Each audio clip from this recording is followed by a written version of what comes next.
चलेंगे। बोले राम जी बोले कि आप महल में रहो, आप बन बन हमारे पीछे कहाँ कहाँ जाओगी, आप महल में रहो। सीता मैया बोली नहीं, हम नहीं, यहाँ नहीं रहेंगे, आपके बिना स्वामी हम नहीं रहेंगे। लक्ष्मण जी बोले भैया हम भी चलेंगे। लक्ष्मण जी बोले भैया हम भी चलेंगे।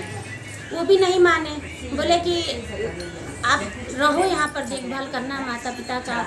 बोले नहीं भैया हम आपके बिना नहीं रहेंगे, हम भी चलेंगे। बोले नहीं मानोगे तो बोले नहीं।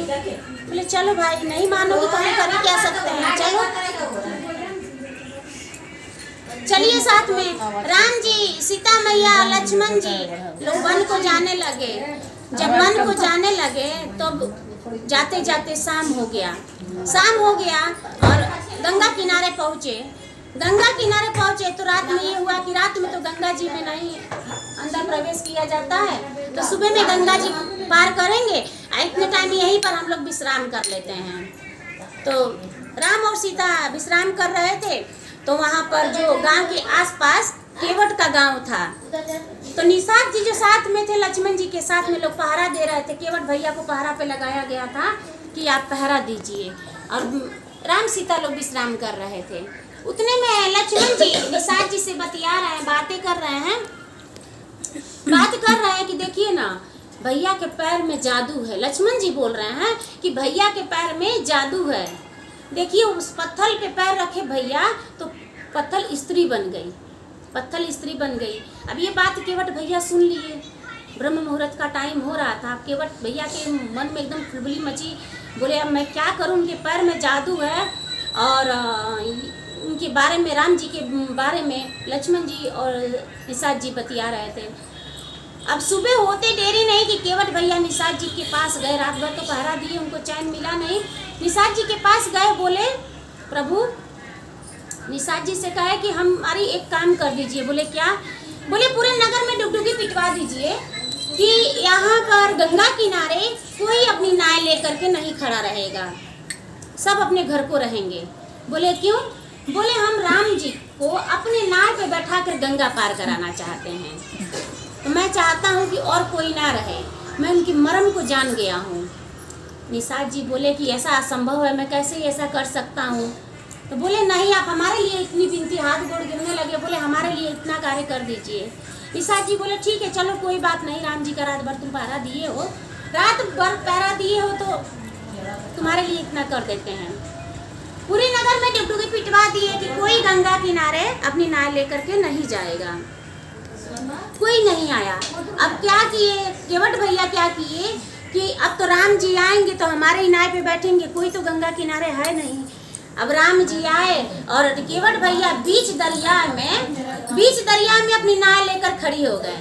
बीच दरिया में जब गंगा जी के किनारे बीच में नाव लेकर खड़े हो गए, तो राम सीता लक्ष्मण जी आए। तो राम जब देखे कि अकेले एक ही केवट है, वो भी बीच दरिया में है, तो उनके भाव को पढ़ लिए राम जी। तो राम जी हर काम को तो बोलिए कि जब लक्ष्मण साथ में है तो राम को नाव मांगने की क्या जरूरत है। मगर राम जी लक्ष्मण जी को पहले ही बोल दिए कि लक्ष्मण जी इस बार तुम रुके रहना, मैं नाव वाले को बुलाता हूँ, मैं केवट को बुलाता हूँ तो गंगा पार करा देगा। बोले भैया जैसी आपकी आज्ञा, ठीक है आप धूपबत्ती जलाते रहिएगा, जैसी आपकी आज्ञा भैया, आप जो बोलेंगे वो ठीक है। अब राम जी गए, बोले कि एक केवट भैया क्या आप हमको नाव पर बिठा करके गंगा पार करा देंगे? केवट भैया बोले नहीं। केवट भैया बोले नहीं। लक्ष्मण जी बोले देखो ना भैया, आप पूछे हैं तो आपको नहीं बोल दिया, अगर मेरे को नहीं बोला होता तो मैं अभी धनुष निकालता, बाण निकालता, फिर उसको जरूर मारता। बोले इसलिए तो तुमको पूछने के लिए मना किया, इसीलिए तुमको पूछने के लिए मैं मना किया हूँ। नहीं बोला है तो उसके पीछे कोई कारण तो होगा, पूछो क्या कारण है। तो लक्ष्मण जी बोले कि क्यों आप नहीं बोले हो, क्यों गंगा पार नहीं कराओगे? बोले मैं आपके भैया के मर्म को जान गया हूँ, आपके भैया के पैर में जादू है, मैं उस मर्म को जान गया हूँ, इसलिए मैं गंगा किनारे नहीं पहुँचाऊँगा। बोले तो फिर हम गंगा पार होंगे कैसे? बोले उसके पीछे थोड़ा सा हमको सेवा करने का मौका दीजिए। बोले कि क्या? तो बोले कि आपके भैया का चरण हम पहले पखारेंगे और चरण पखार करके पहले देखेंगे कि हमारी कठौती स्त्री तो नहीं बन रही है। बोले तुमको कौन बोला कि स्त्री बन जाती है?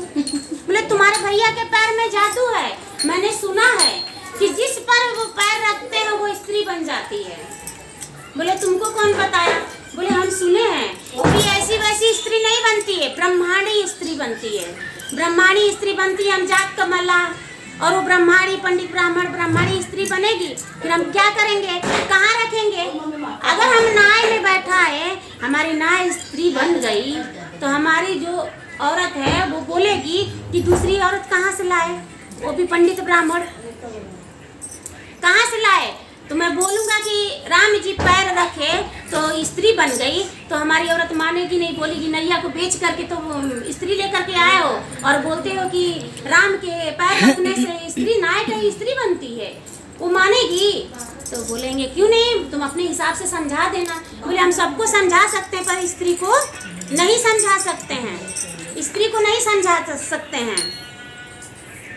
तो बोले बोले यही एक ही उपाय है कि मैं आपके भैया के चरण को पखारूंगा। थोड़ा शांत रखिए ना बस। मैं आपके भैया को चरण को पखारूंगा और पखार करके देखूंगा कि कठौती कहीं स्त्री तो नहीं बन रही है, फिर मैं उस चन्नामृत को पीऊंगा, कहीं मैं स्त्री तो नहीं बन रहा, उसके बाद मैं नाय में बैठाऊंगा। बोले ऐसी बात है, पर राम जी हाँ बोल रहे हैं ना लक्ष्मण जी हाँ बोल रहे हैं। अब केवट भैया बार बार विनती कर रहे हैं कि बस आप बोलिए, और बीच दरिया में से बात करते करते करते करते किनारे पे आ गए। केवट भैया बोले कि आप जल्दी से हाँ बोल दीजिए तो मैं कठौती लेकर के आता हूँ और गंगा जी यहीं पर हैं, चरण पखारता हूँ और देखता हूँ। तो बोले कि नहीं ऐसा वैसा कुछ नहीं है। लक्ष्मण बोले ऐसा कुछ नहीं है, कितने पैर पे तो भैया पैर रख करके आए और कोई पत्थर तो स्त्री नहीं बनी। बोले यही तो बात है, कौन सा पत्थर स्त्री बना था? जिस पत्थर पे आपके भैया ने इशारा किया था कि वो पत्थर कैसा है, उस पत्थर पे पैर रखे तो वो पत्थर स्त्री बन गया।